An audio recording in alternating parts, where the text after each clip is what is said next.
Hello, film fans. Welcome to the Film vs. Film podcast. My name is Martin Harries, your host, and I'm joined by the film encyclopedia man, Boaz Dix. We are a couple of filmmakers on occasion, but mainly can't stop yapping about movies. On this podcast, every episode we pick a topic from a film that's coming out at the cinema or on VOD. Myself and Boaz pick our favourite film from that topic, or team up against a guest and battle it out to decide which film will become the greatest film of all time. If you enjoy this podcast, please leave us a 5-star review and subscribe. Please enjoy part 1.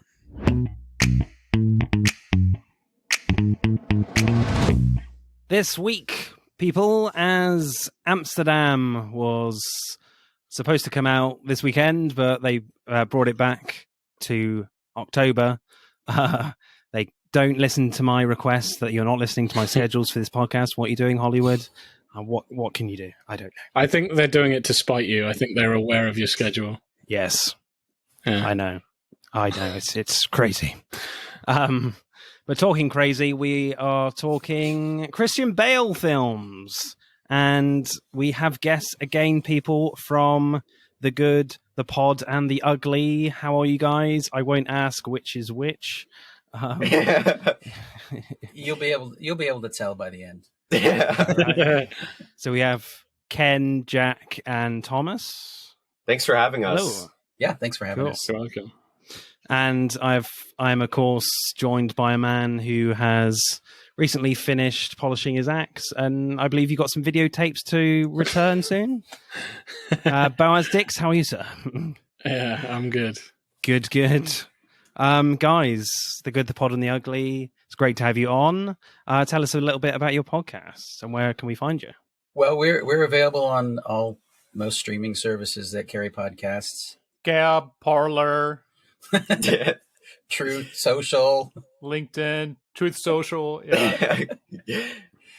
We are actually on Facebook and Instagram, though. and Twitter. And Twitter. And we started, like most podcasts, during the pandemic. Jack and I decided to watch every single Clint Eastwood movie For some reason. and talk about it. And then when we finished, we did Nicolas Cage, and that's when Thomas joined us. Yeah, Thomas was just such a good regular guest that we wanted to have him on as a third co-host. So Yeah, they needed an ugly. So what do we reckon about Amsterdam then? Anyone seen it already, or? I have not. I was excited about it from the trailer. I love Christian Bale when he is allowed to be funny, but the reviews were so toxic that I will not pay to see it. But when it comes out on video, if he rents it and I don't have to pay for it, or I might pirate it. we do not advocate piracy. No, we don't. David O. Russell, he's brought out a lot of fairly decent films, I would say. The Fighter, American Hustle, I do enjoy. But yeah, so it's surprising that, or maybe not, maybe it's time for him to have a fail, I don't know. The way he kind of works, I don't know if you know that he very much plans a lot, but then when he gets on the set, he will decide to do something completely different, and the actors are like, sorry, what? And apparently Christian Bale was one to be to explain his methodology when he makes a film to the other actors sometimes. So I think kind of that kind of style probably might catch you out sometimes with audiences. So this might be one of those occasions. I don't know, but Well, I mean, Bale got an Oscar in The Fighter, Yeah, that was a great film. supporting actor. yeah. And he was great in that. And American Hustle is a little uneven, but Bale is also great in that as well. What do we reckon about Bale's career in general? Are we excited when we see his name at the top of the poster, or are we a bit trepidatious? Yeah, I'm always excited when I see Christian Bale in it. I know he's going to do a good job. I am as well. Kind of worried about the guy's health, though. All that Yeah. Oh, God, yeah. weight gain and weight loss. He definitely goes the extra mile for all of his performances. Mm-hmm. Because wasn't it in The Machinist he lost a ridiculous amount of weight, and he could? Yeah. I was reading he could read books for 12 hours, 16 hours straight without putting them down, or something ridiculous in Wow. preparation for that film. Was it in Vice as well? He put on a lot of weight to play the vice president. Yeah, he went from The Machinist to playing Batman, and I think Nolan's joke that bulking up. that Bill laughs at is he gets on set and he had to bulk up so quickly from The Machinist to that fighting rate where he's Batman that Chris looks at him. Nolan says, Christian, this is supposed to be Batman, not Fat Man. And Chris Nolan has a great laugh at that for some reason. But then he went from adding all that weight for Vice. He then turned around and was in Ferrari. It's called different something there across the river. We call it Ford versus Ferrari, but I think you call it something else, right? I think it's like Le Mans 66. I think. Yeah. Yeah. The anecdote I heard from that is losing all that weight to be very gaunt as Ken Miles, I think the race car driver, Matt Damon asked him how he did it. And he said he just didn't eat anything. That'll do it. That will do it. Screw diets. I don't need food. That is great diet advice. Yeah. Oh, I'm excited when Christian Bale is in a movie because as his career has gone on, he's tended to work with at least interesting directors and projects. Yeah. He'll sometimes do a Thor 4 to make some cash with the action figure money.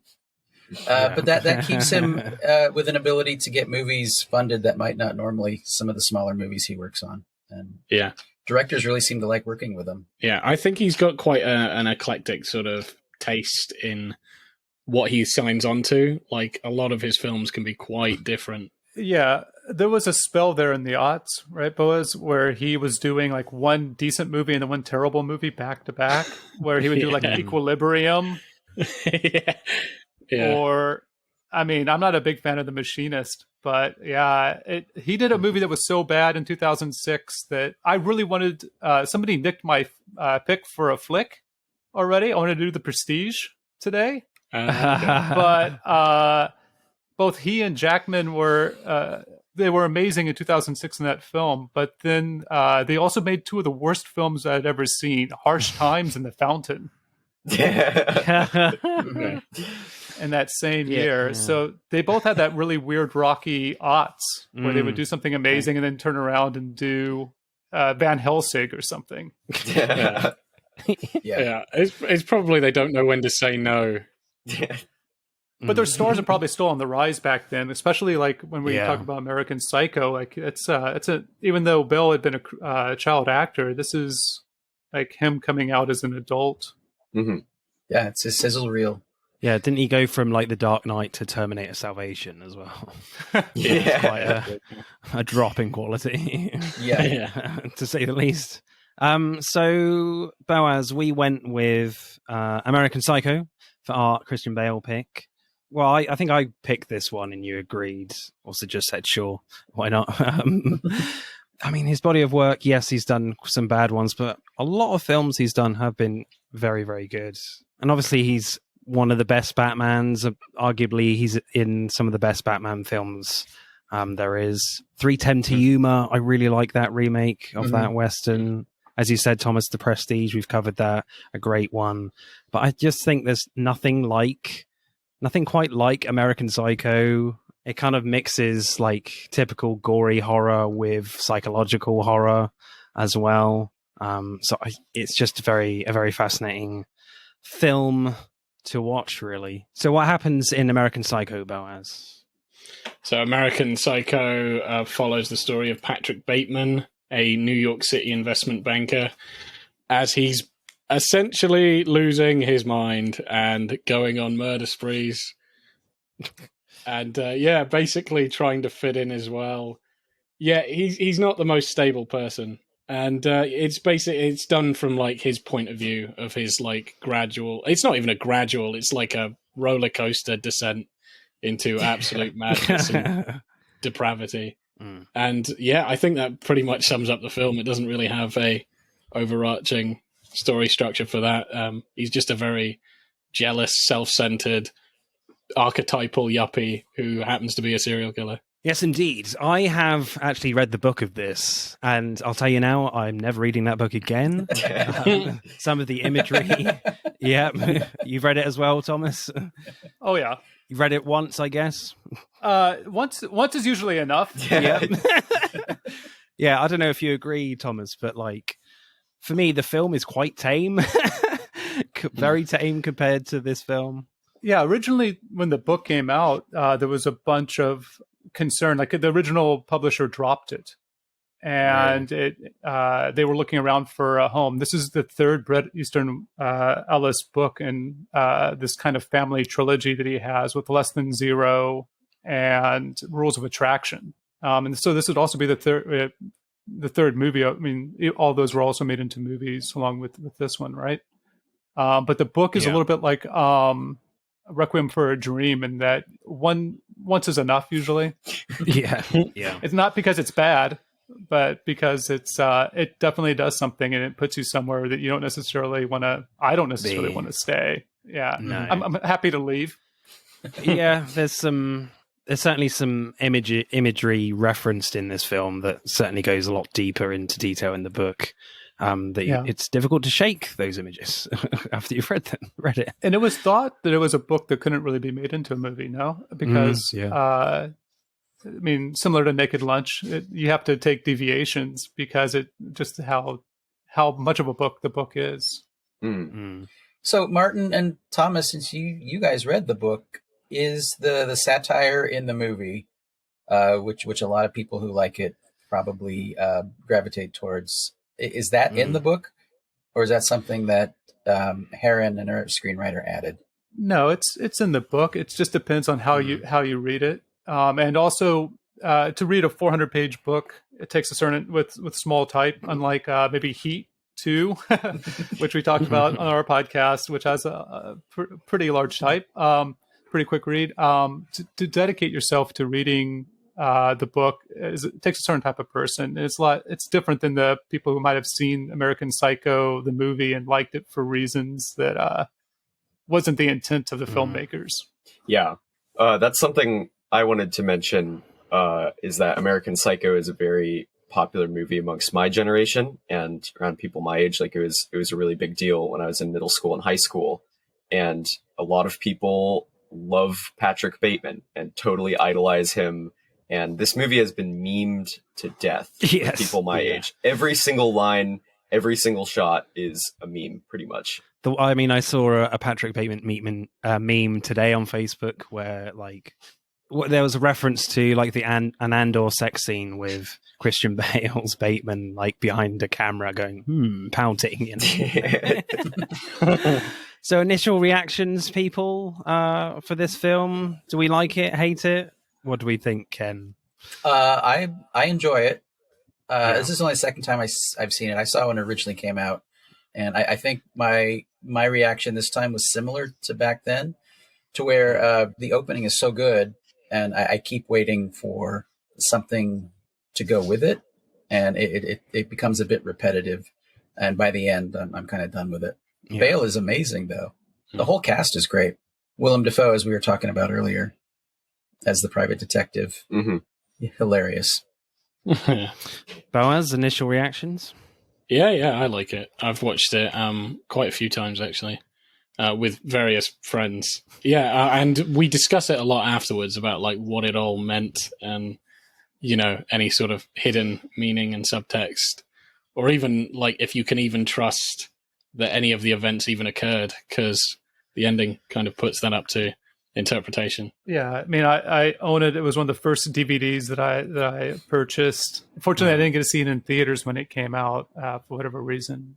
I think that it probably had legs afterwards. I think it was one of those movies that, like Fight Club, didn't do well in the theaters, but then turned around and did quite well in video release. But it's, I forgot, I was a little concerned before coming on the podcast just to whether or not it would hold up. And yeah, no, I still love this film. Yeah, for me, I think it gets funnier the more I watch it, and just how like ridiculous it is at certain points. Yeah. But I mean, Christian Bale is extraordinary at times. The places he can go to. Jack?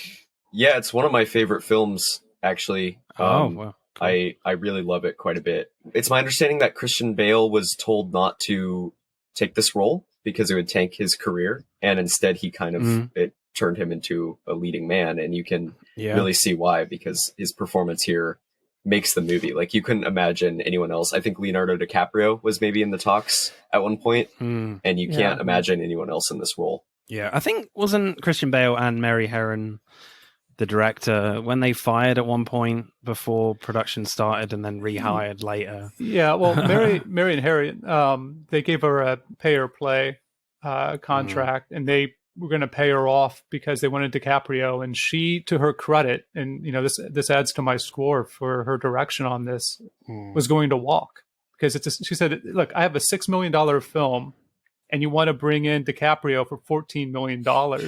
That's a different film." And that's not a film I want to make. I'm not interested in making it. It's not the one that I co-wrote. And so she was ready to walk. And for like a long weekend, she was gone and Oliver Stone was on. Oh, wow. Oh, really? Christian Bale was paid, he said, like less than the makeup artists to star in this film. But it was a passion for him. He really wanted to do it. So, directing then, I love the scene where everyone is getting out their like business cards and bragging about them, and there's loads of like close shots like their handguns before a shootout, but Bateman is the only one who thinks he's in a shootout and slowly dying inside. And I love the dramatic like wind sound effects, like the cards are ancient artifacts of immense beauty.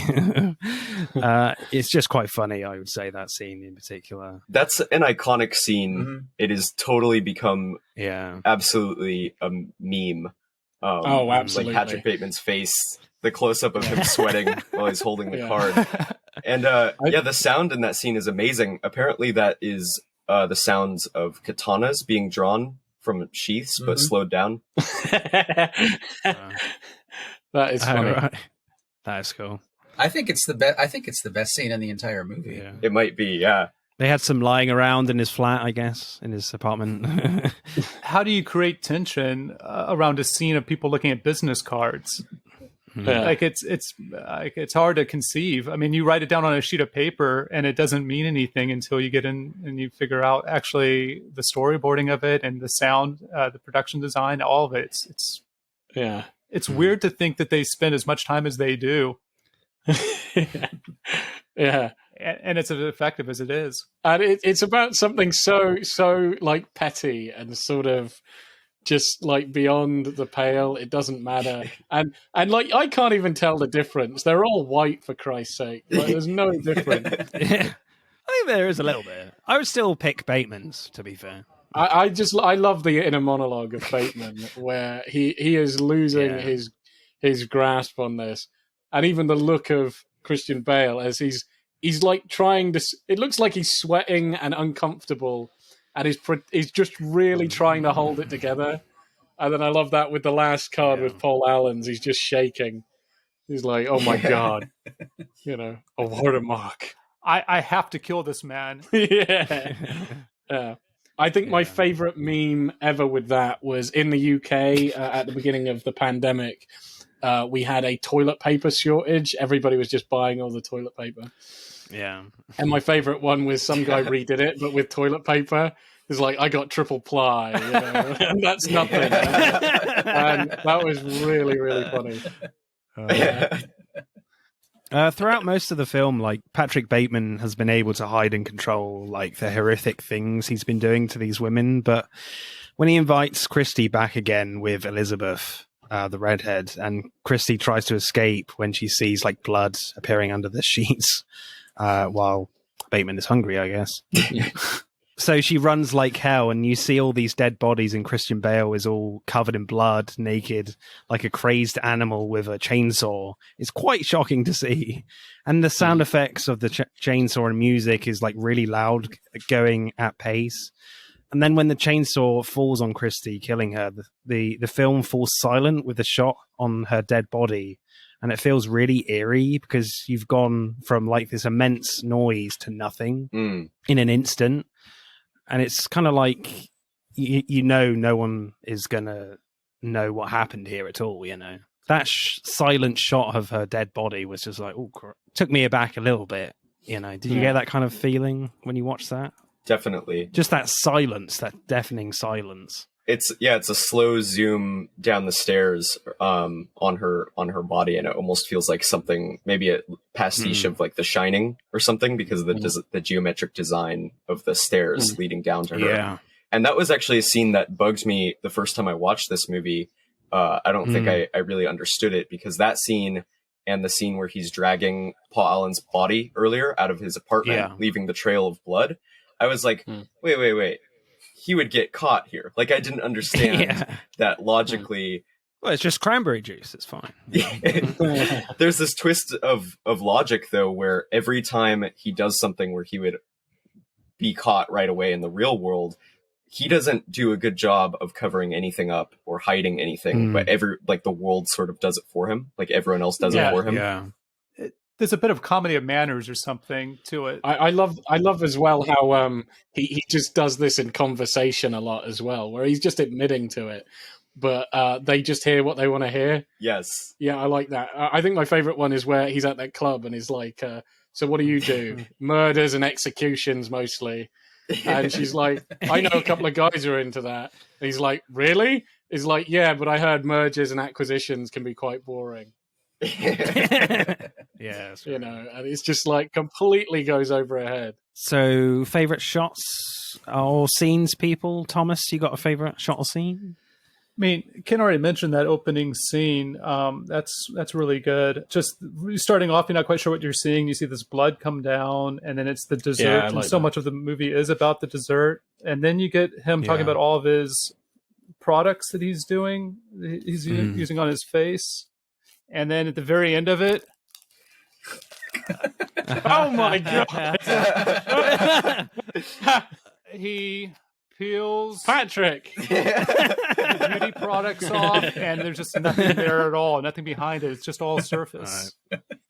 I particularly like that. Wow, that is amazing. That's your skin routine, isn't it? Yeah. Are we keeping you from giving back any videotapes, Thomas? Just for time? Or... He still gets Netflix DVDs through the mail. I do. Yeah. He might be late for a dossier appointment. I do. Don't be ridiculous. No one can book dossier at this time of night. Unfortunately, my first exposure to this film was through the internet and through memes. But the first scene I ever saw, which remains my favorite scene, is it has infected itself into pop culture. But the scene where he kills Jared Leto, the first kill, Huey Lewis in the news.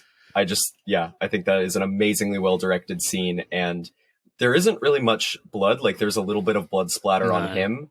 They cut away, don't they? What I love about that scene is he goes through the trouble of putting on the poncho or the raincoat, and most of the blood just gets on his face anyway. It's like he didn't even need it. Yeah. Hydrogen peroxide on his suit only goes so far. Not that I would know.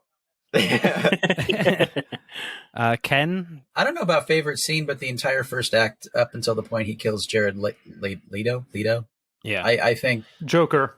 I think it is phenomenal. His internal dialogue versus what is happening in the real world, up to the point where he kills Paul Allen, who is the deceased owner of the Portland Trailblazers, a different Paul Allen. But oh, really? And so it's really weird to have from Microsoft a character named after somebody who was such a local icon for so many years. Okay.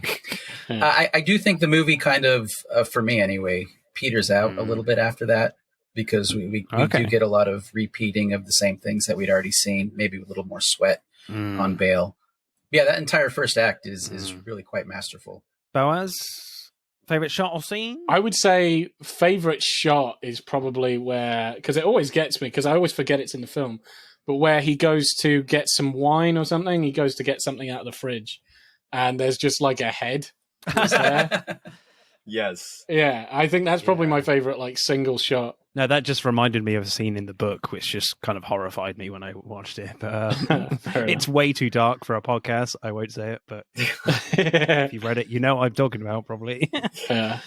I think for me, yeah, it's just that shot on going down the stairs on Christine, just the difference of sound. going from a lot of noise to nothing was quite eerie for me. Yeah. I also really, I didn't say it before, but I really liked Christian Bale's like scream after he kills her. Like, he's like an animal. It's like, "Rah!" Oh, but everything right before that as well, as he's running with the chainsaw as like his phallus, like because he's naked, right? But it's used for blocking, kind of like in a Spy Who Shagged Me, Austin Powers way. Yeah. It's also like a Texas Chainsaw Massacre 2 moment where it is part of his masculinity in the moment. But then as she's running, it's just that great shot of opening the door and having the die yuppie scum in the bathroom. And then the people dead hanging in the closet. Like everywhere she's turning is just another chamber of horrors that she's walking into or running into. And it doesn't fetishize it or stick on it as long as it would like in another, like maybe an 80s horror flick that it's drawing from, but instead gives you that image, gives you that moment, and then sends you to the next horror just to get you to that staircase. I think the great thing also about that scene is it follows her. Even though the film is Patrick Bateman's film, you could do that other ways, because he's the main character. You're going through his head, and you could make him. Even they talk about him. He talks about himself quite sympathetically. I think that's a great realization that this man is a fucking animal, and don't forget it by having it from her point of view. That actually this guy is terrifying, and. Yeah, because they could have done it from his point of view, just like the rest of the film, and have him chase her down. But I think you want to switch that and no, this guy is an animal. You shouldn't really be rooting for him. And this is the reality of it. Right. Aside from that opening, one thing I like as a choice very early on is when Bateman picks up calls the escort for somebody who does couples, who will entertain couples, and also picks up the streetwalker. They have their moment in bed where he's looking at himself flexing. And then it's done. And then she wants to leave. The streetwalker wants to leave, who we'll see later, right? She talks about, she alludes to what you don't see actually happen in that scene when he opens up the drawer and there's all types of kind of dead ringers, medical, gynecological instruments or instruments that aren't going to be. Yeah, that was freaky. But he picks up the hanger, though, doesn't he? Well, to do something which requires her to lose some work. She had to go to emergency, as she says. Yeah. Yes. Yeah, I wouldn't have gone in the car with that guy again. No. So the good, the pod, and the ugly. What is your score for directing for American Psycho?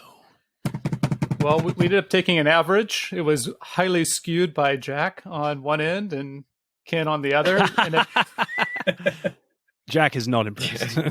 Oh, quite the opposite. We ended up balancing out to a 9.2. Very healthy. Wow. Yeah. That's pretty high. What do you reckon, Boaz, then? I don't know. I'm not sure I was go as high as a 9. Yeah, I'm not feeling 9s. I'm feeling maybe 8s. All right. 8.7? How about 5? 8.5? Oh, okay.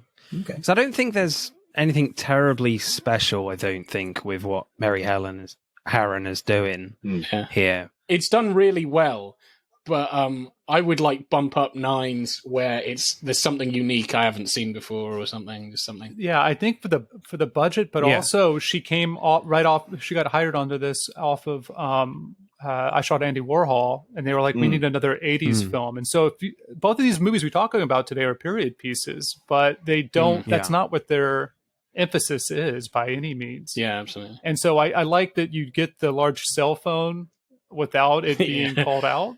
Mm-hmm. Like you get everything that you get in the 80s without it being, without having a hang a lantern on it or fetishize it or draw attention to it, make it sparkly. There's one scene that I quite like that I heard how it was done, which I thought was interesting, where he's being interrogated by Willem Dafoe. You kind of feel as stressful as he does, because every time Willem was going from really nice and charming to really, staring daggers at him. And you think, does he know? And I heard that she did 3 takes. So she got Willem Dafoe to do all of his scenes as if he didn't know and is being friendly, as if he's slightly suspicious, and as if he 100% knows he did it. and then she like spliced it at different points of the of the thing, and I quite like that because you get that feeling from Christian Bale's point of view. I was like, I cannot read this guy. Yes. So 8.6 then? Yeah, okay, 8.6. Awesome. Down. So Ken, would you go lower than? And were you the one that was more lower? Yeah. I had 7.5. I think Thomas just lauded the 80s lack of aesthetic. Having lived through the 80s, if they didn't keep reminding me, I just would have thought it took place in 2000. The shoulder pads were so much bigger back then, and those suits. Okay.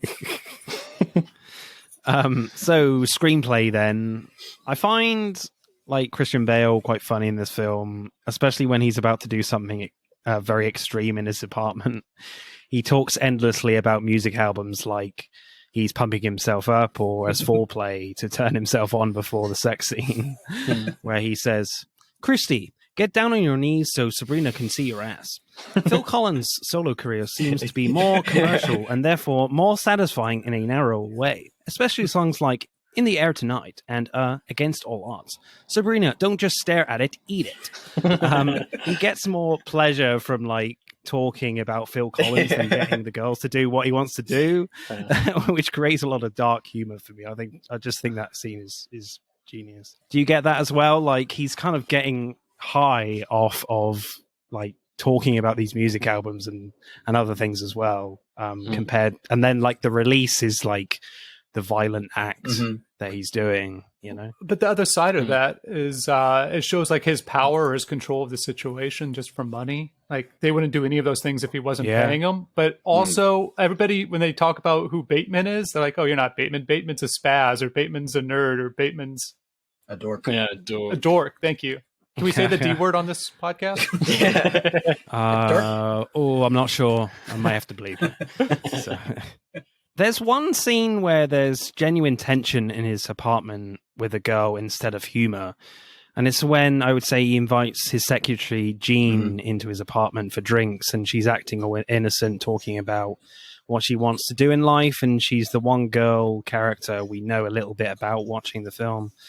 And Patrick is kind of hiding like a massive nail gun behind his back, and then he walks around behind her and points it at the back of her head without her realizing. And you're like, oh shit, is he gonna kill her? But he puts it down when Evelyn is talking on the answer phone, and Jean asks, do you want me to go? And Patrick says yes. And again, Patrick has this glaze of nothing over his face. But I think he's trying really hard to make her leave, controlling his compulsions, because he has like a tiny slither of respect for Jean and knows her too well. And also probably because Evelyn has just ruined the vibe of his evening as well, My understanding of that, and also the scene in the bathroom early on where he's about to choke the bow tie guy, is that anyone who shows genuine emotion towards him or compassion towards him in a small way and sees him as a real person and not just an interchangeable facade, like he could be any of the yuppies at the building he works at. Anyone who sees him as Patrick Bateman and not just the surface level, I don't think he can bring himself to kill. I thought he just realized what a pain in the ass it would be to hire a new secretary. Yeah, that is a genuine thought that could have come across his mind. Definitely. Yeah. I know. I think that's a good point. Like most of the murders, a lot of the victims don't even know he's Patrick Bateman, like at all, or really recognize him or understand him. Like even Paul Allen thinks he's like someone else.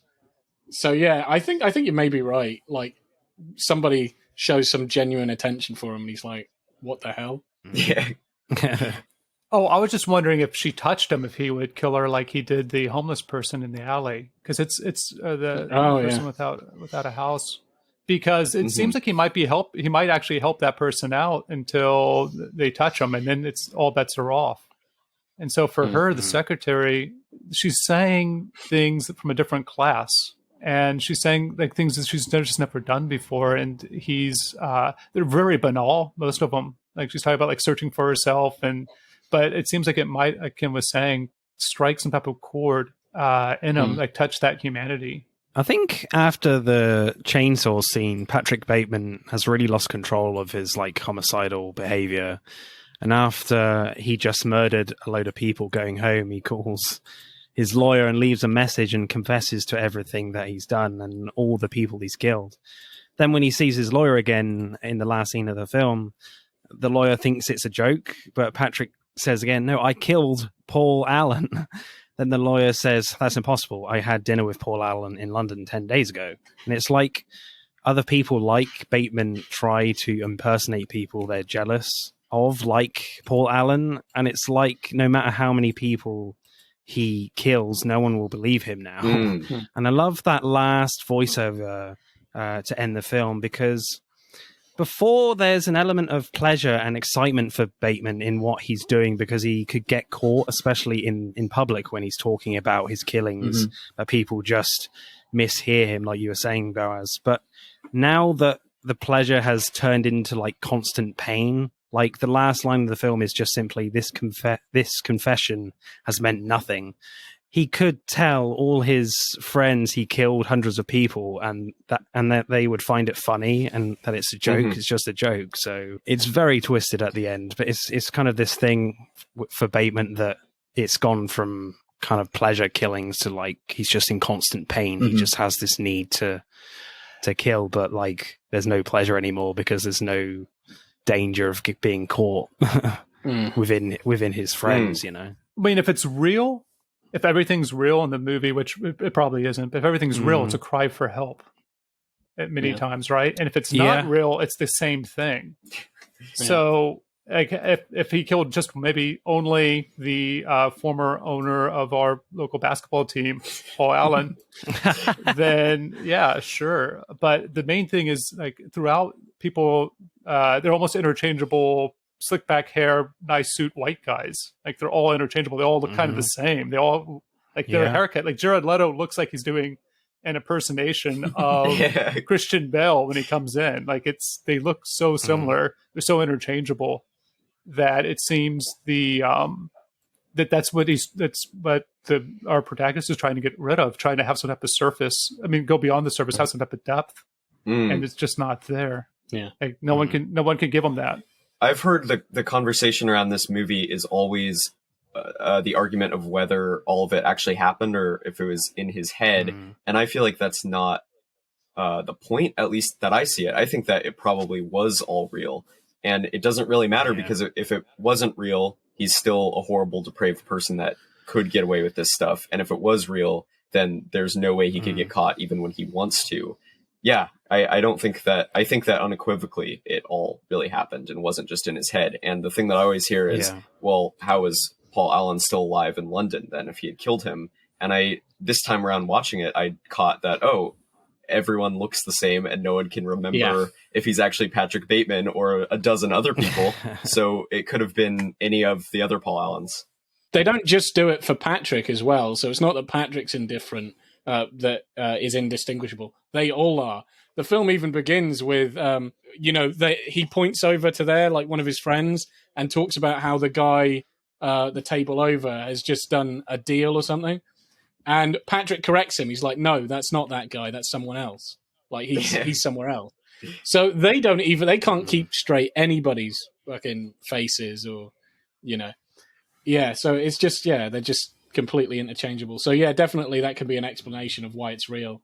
It's like his lawyer was mistaken that it was Paul Allen because they all look the same, Yeah. And they're all pretty depraved as well, actually. Like in private, like they're all horrible people. Yeah, homophobic, misogynistic, racist people. Yeah, anti-Semitic. Yeah, right. Yeah, they're just really bad and hate the poor, hate everybody. Except perhaps Bateman, but you never know in his delivery if he is winking at you and he agrees with them, or he actually is trying to stand up and say, no, that's like, it doesn't matter if that guy's Jewish or not. Yeah, just cool it with the anti-Semitic remarks. He'll die just the same. I think that this screenplay is amazing, and there's a lot of really in-depth analysis you can do on pretty much every scene, kind of like we're doing right now. But beyond that, also just some of the lines that are written here, like individual lines, Yeah. are so iconic and so funny. Like, I have to return some videotapes, just cool it with the anti-Semitic remarks. You like Huey Lewis in the news. Like, these are things that have become phrases that you just hear people using in normal conversation. Stop sounding so fucking sad, Jesus.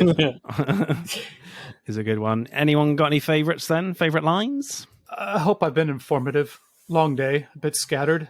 That is brilliant. Yeah, when he's talking to Willem Dafoe.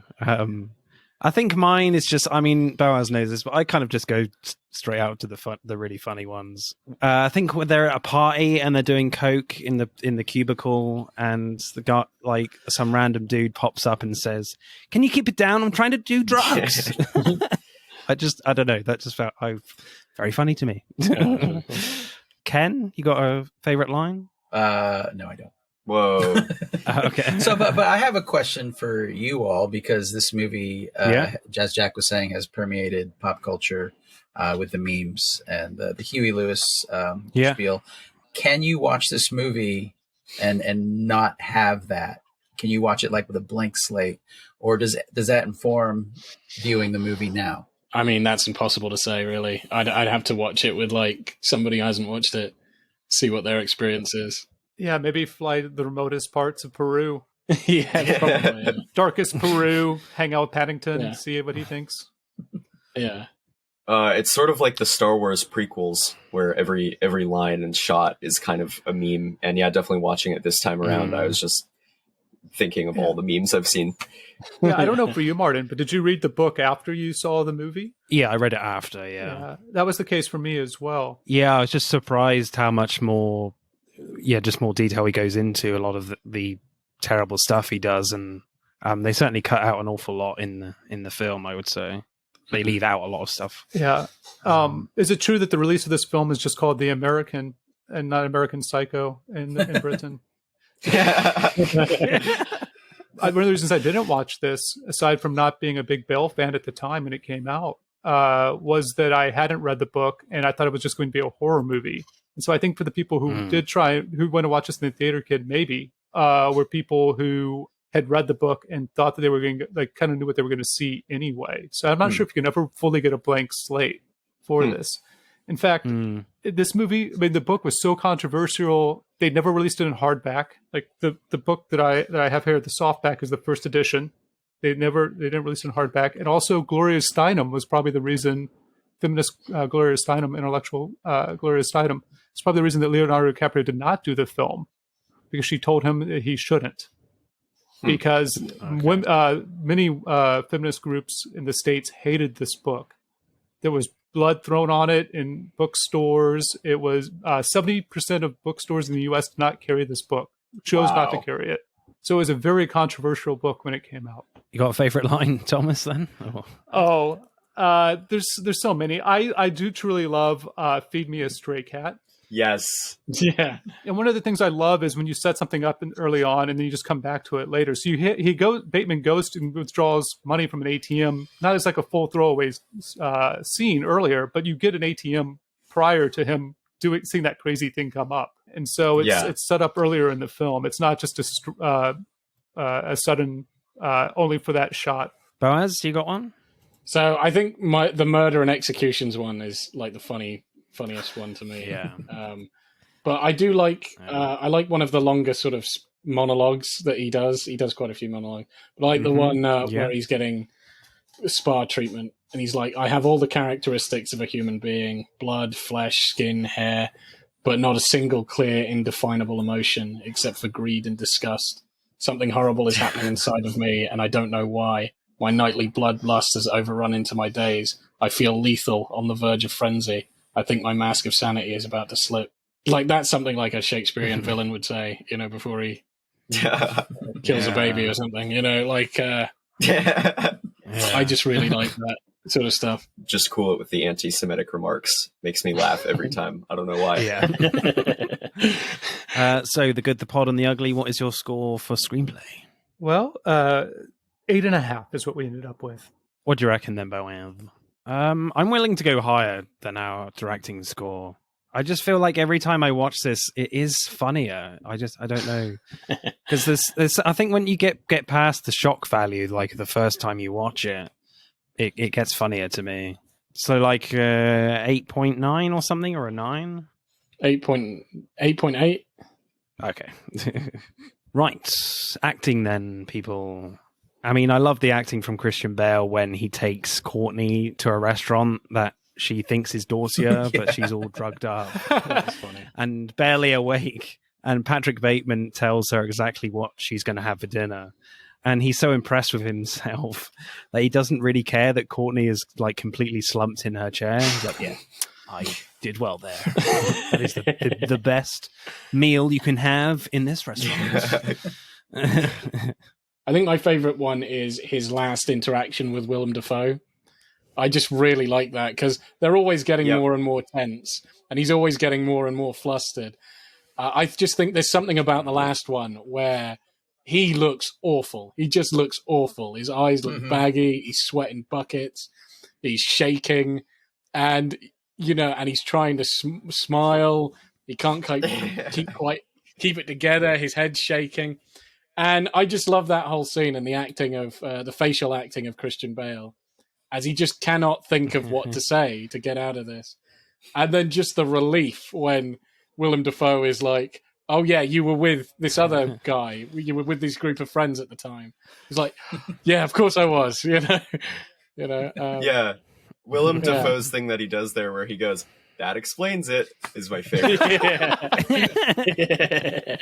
I think he's brilliant when he's so disturbed that Lewis has got a new business card, and like Lewis goes in the restroom, and Patrick follows him, puts his gloves on and tries to strangle him from behind, but he hesitates, and Lewis thinks he wants him because he's obviously gay, and Lewis touches his gloves and face, and Bale is acting like he's been touched by like a poisonous snake or something, quivering in fear that a man finds him attractive. Again, just brilliant like acting from Bale. So you're laughing at him, just the way he immediately washes his gloves in the sink as well. It's just hilarious. Doesn't even take them off. May as well burn them now. From his point of view. I'm gonna go with an actress that was in a movie we covered on our podcast, Julian Donkey Boy. Chloe Sevigny as his secretary. The one scene where she's in his apartment, she really shines, and I think that is some really incredible, subtle acting from her that really, that's like the really different scene in the movie tonally. And I think her performance, her one little scene she gets is amazing. Ken, you got a favorite performance or any other acting moments you like? Similar. I have the two scenes, I believe, with Willem Dafoe. Both of those scenes with Bale, his delivery of I'll do whatever I can, or what's the business that we're going through, is for us as the viewer, it's so off-putting. It's like, well, obviously he's acting terribly guilty. Anybody can see it. And then when they have the final scene together, like in the restaurant, it's similar.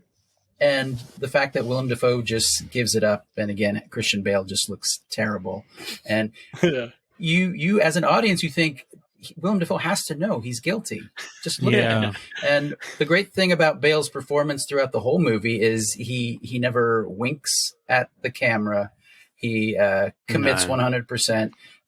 He never has a moment where I'm going to try and make Patrick Bateman likable.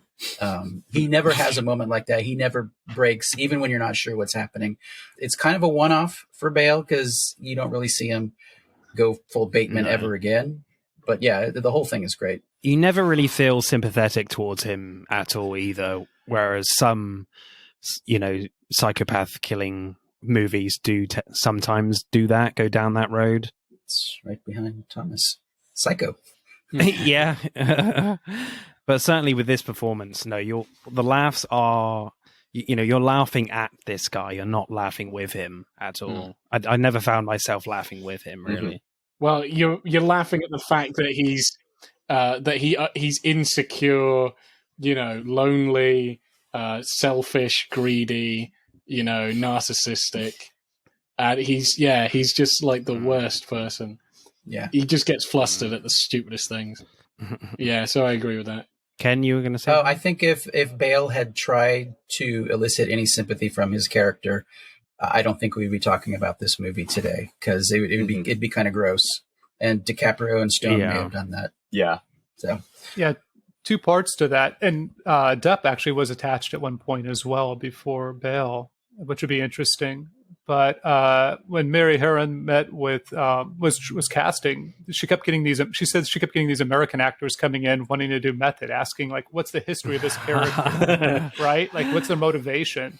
And when Bale came in, she said that he was only interested in what he could do physically, and he wasn't interested in the background. He was interested in the presence on film and in the moment. You can't have this movie with somebody who has a deep backstory that you're going to feel sympathetic for. Yeah, No. You lose all the comedy. You lose the satire. Definitely. So we all go in Christian Bale for our favorite performance, I'm guessing? Or anyone going for anyone different? Yeah, he's the highlight of the movie. He's the yeah, central performance. Yeah. And you can't get another body like his exactly, right? I mean, can you imagine like Johnny Depp trying to look like to have that bicep whenever he's having the threesome, looking himself in the mirror? Like it's he can do 1,000 crunches, you know. it's just not there. Yeah. up to 1,000. While watching Texas Chainsaw Massacre, Yeah. Exactly, yeah. or pornography or something, yeah. So the good, the pod, and the ugly acting score. What are you going for American Psycho? Yeah, we actually rated this very, very high, 9.3. Nice. I like that you're embracing the decimal places.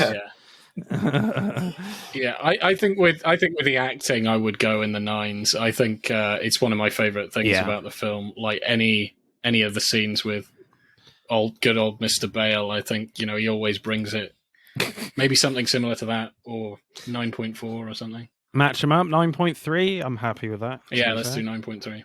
Cool. Let's add up the scores then for American Psycho. What did we go for screenplay? 6. Whoa. 8.6. No. So American Psycho gets 53.3, which is rather good. It could be, I don't know, it could be a tight one, people. We haven't had a tight one in a while.